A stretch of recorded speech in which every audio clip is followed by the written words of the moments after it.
Saya Fawaid Adiputra akan menjelaskan pembelajaran Quran Hadis kelas 10 MA Al-Furqan Jurah Dami.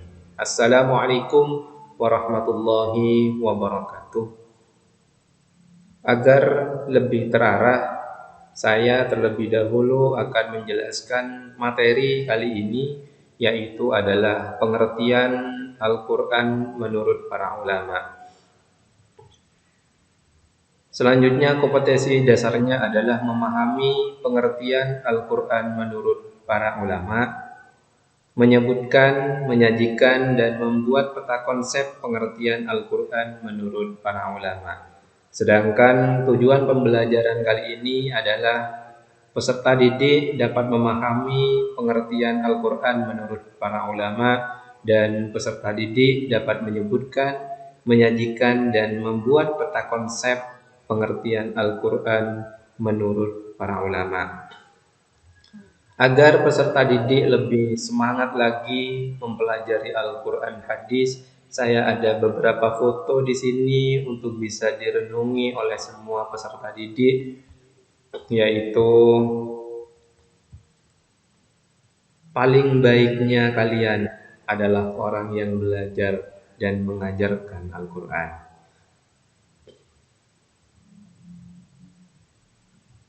Al-Quran adalah jiwaku, sehingga nanti Al-Quran adalah pedomanku. Baik anak didikku yang dirahmati oleh Allah, kita mulai materi kali ini dengan pembacaan Bismillahirrahmanirrahim. Tentu definisi Al-Quran menurut para ulama itu akan dibagi menjadi dua. Definisi secara etimologi dan definisi secara terminologi. Saya akan menjelaskan definisi Al-Quran secara etimologi menurut para ulama. Yang pertama, menurut Al-Lihyani, kata Al-Quran adalah bentuk masdar dari kata kerja atau fi'il qara'a yang artinya membaca, dengan perubahan kata tasrif qara'a yaqra'u Qur'anan. Kalau isim maf'ulnya maqru'un, yang dibaca. Jadi qara'a yaqra'u Qur'anan wa maqra'an fahuwa maqru'un, yaitu Quran yang dibaca. Di dalam Al-Quran dijelaskan di dalam surat Al-Qiyamah ayat 17 dan 18, a'udzubillahi minasyaitonirrajim, inna alaina jam'ahu wa qur'anah fa idza qara'nahu fattabi' qur'anah. Sesungguhnya kami yang akan mengumpulkan di dadamu dan membacakannya. Apabila kami telah selesai membacakannya, maka ikutilah bacaan itu. Jadi Quran itu diambil dari fi'il madhi qara'a yang masdarnya berupa Qur'anan dan maf'ulnya berupa maqru'. Berarti Al-Quran yang dibaca. Itu menurut Al-Lihyani. Kemudian menurut Al-Asy'ari, kata Quran berasal dari lafaz korona, yang berarti menggabungkan sesuatu dengan yang lain. Jadi korona dalam bahasa Indonesia itu menggabungkan. Tentu yang digabungkan di situ adalah surat-suratnya jadi satu, digabungkan dengan yang lain, ayat-ayatnya satu ayat digabungkan dengan yang lain, huruf-hurufnya juga seperti itu. Sehingga gabungan dari huruf alif ba ta sa, kemudian ayat dari satu ayat dengan yang lain, kemudian surat-suratnya digabungkan dari surat Al-Fatihah sampai An-Nas jadi satu, maka gabungan itu adalah Al-Quran menurut Al-Asy'ari. Sehingga dijadikan nama dari kalamullah yang diturunkan kepada Nabi Muhammad SAW. Berikutnya yang ketiga menurut Al-Farra. Kata Al-Quran berasal dari lafaz qara'in, merupakan bentuk jamak dari qarinatun, yang berarti petunjuk atau indikator. Al-Quran itu sebagai petunjuk.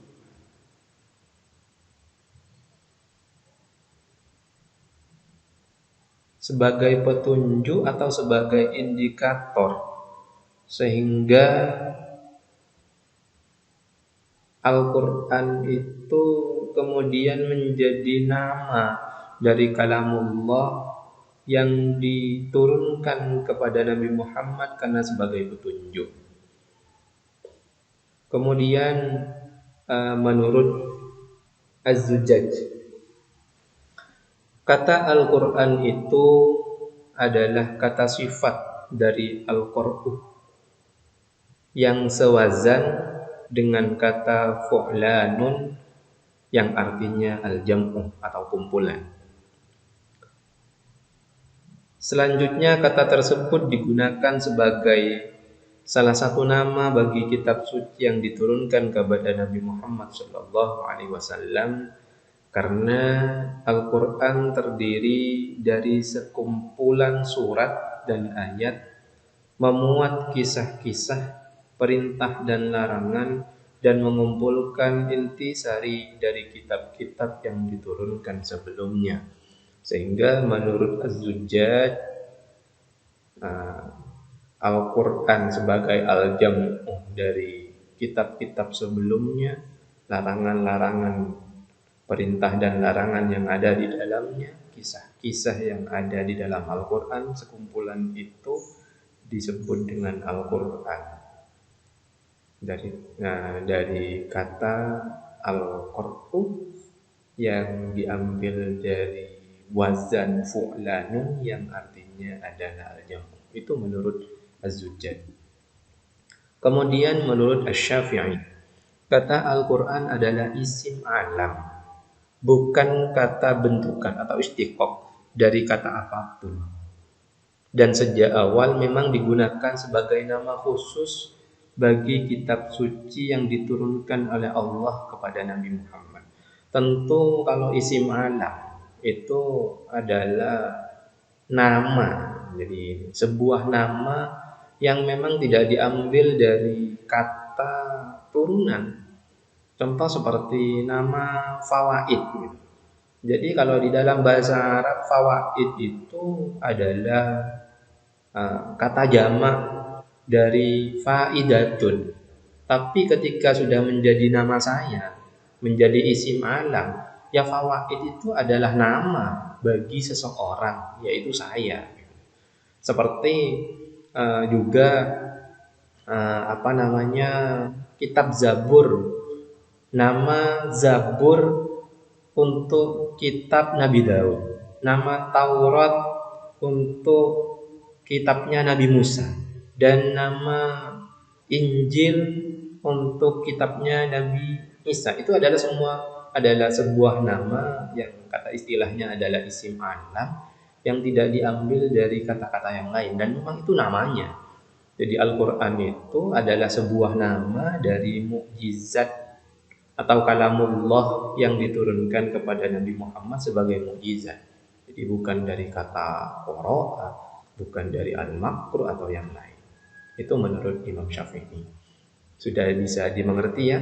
Ini adalah pengertian Al-Quran menurut para ulama secara etimologi atau secara bahasa. Nah, yang kedua, definisi Al-Quran secara terminologi atau secara istilah. Ada beberapa pendapat ulama yang mendefinisikan Al-Quran secara istilah. Yang pertama adalah Syekh Muhammad Khudarbai. Katanya beliau, Al-Quran huwa al-lafdul arabiyyu al-munazzalu ala Muhammadin sallallahu alaihi wasallam litadabburi wattadakkuri al-manqulu mutawatiran wa huwa ma daftaini al-mabdu'u bi suratil Fatihah wal makhtum bi suratin Nas. Yang artinya Al-Qur'an adalah lafaz atau firman Allah yang berbahasa Arab yang diturunkan kepada Nabi Muhammad untuk dipahami isinya dan selalu diingat, yang disampaikan dengan cara mutawatir, yang ditulis dalam mushaf, yang dimulai dengan surat Al-Fatihah dan diakhiri dengan surat An-Nas. Itu menurut Syekh Muhammad Khudribi. Kemudian menurut Syekh Subki Saleh, beliau mengatakan Al-Quran huwa al-kitabul mu'jiz al-munazzal ala Nabi Muhammadin sallallahu alaihi wasallam al-maktubu fil masahif al-manqulu alaihi bitawatur al-mutabbad bitilawatihi. Yaitu Al-Quran itu adalah kitab Allah atau firman Allah yang diturunkan kepada Nabi Muhammad, mengandung mukjizat yang ditulis di dalam mushaf-mushaf, yang disampaikan dengan cara mutawatir dan membacanya bernilai ibadah. Itu menurut Subki Saleh. Sedangkan yang ketiga menurut Syekh Muhammad Abduh, yaitu Al-Kitab huwa Al-Quran al-maktub fil masahif al-mahfud fi suduri man ana bihifdhihi minal muslimin. Yaitu kitab atau Al-Quran itu adalah bacaan yang tertulis di dalam mushaf-mushaf, yang dipelihara di dalam dada orang yang menjaganya dan menghafalkannya, yaitu adalah orang-orang Islam. Itu menurut Syekh Muhammad Abduh. Jadi dari ketiga pendapat ini, pendapatnya Syekh Muhammad Khudribi, pendapatnya Subki Saleh, dan pendapatnya Syekh Muhammad Abduh, bisa disimpulkan, yaitu yang pertama adalah Al-Quran itu adalah firman atau kalamullah. Jadi selain kalamullah berarti bukan Al-Quran gitu. Yang ketiga adalah Al-Quran terdiri dari bahasa Arab. Jadi tidak ada ceritanya Al-Quran berbahasa lain. Jadi bahasanya harus berbahasa Arab. Yang ketiga diturunkan kepada Nabi Muhammad. Jadi kalau yang diturunkan kepada nabi-nabi yang lain atau bukan Nabi Muhammad itu bukan Al-Quran. Jadi Al-Quran juga merupakan kitabullah yang mengandung mukjizat bagi Nabi Muhammad sallallahu alaihi wasallam yang diturunkan dengan perantara malaikat Jibril. Berikutnya adalah Al-Quran disampaikan dengan cara mutawatir atau berkesinambungan. Mutawatir itu kalau di dalam kita pahami, disampaikan oleh orang banyak, yang orang banyak itu mustahil untuk berbohong.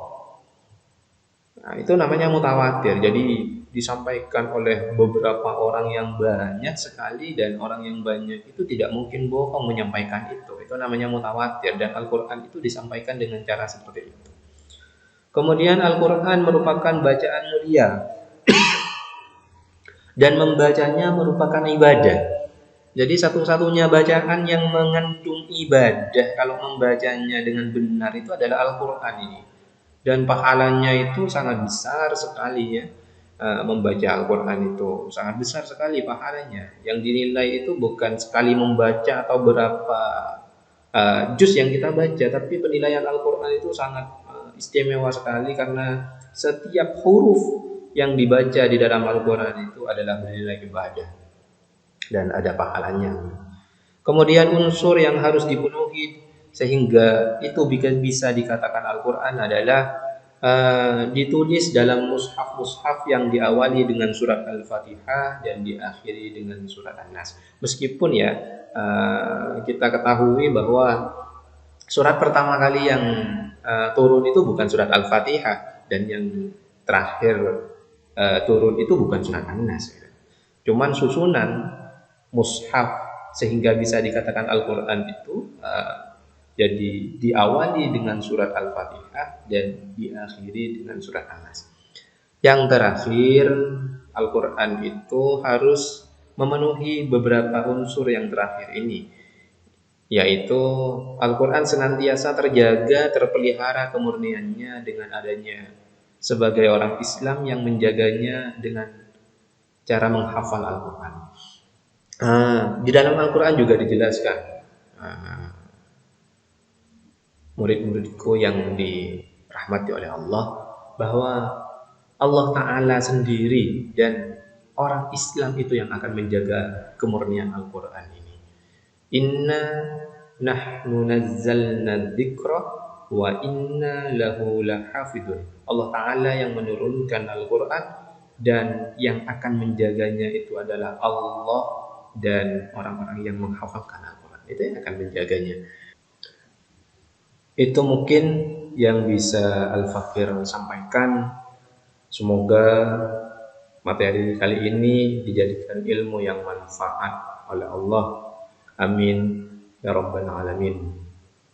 Wa akhiran, assalamualaikum warahmatullahi wabarakatuh. Terima kasih.